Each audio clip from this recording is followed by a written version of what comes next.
Yan. Dahil sira yung ating gripo at wala akong mauutusan dito sa bahay, ako ang gagawa kasi tumutulo to. So, papalitan natin. So, ayan. Paano ko ba ito papalitan? Kasi wala nga lalaki, diba? So, no choice tayo ang gagawa. Okay? Tayo ang gagawa nito para tipid sa labor. Yan.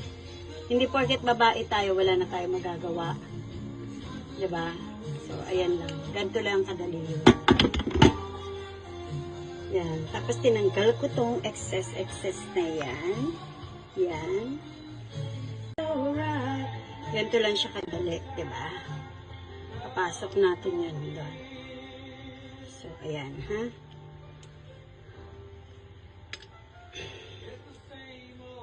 Okay. So, parang mas mahigpitan natin, hawakan natin siya nito. Ayan.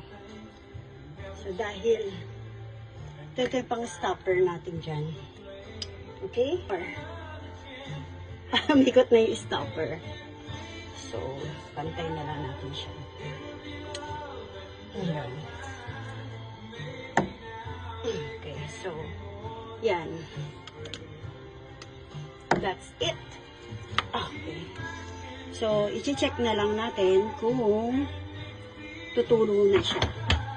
Okay, kung okay ba siya, ito walang tumapatak-patak. Wait lang, ha? Ayan. So, ayan pala. So, ayan na siya. Ayan.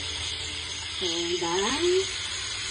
Okay, walang tulo. Ayan, walang tulo. Sige lang, nakatipid tayo ng labor. Bye!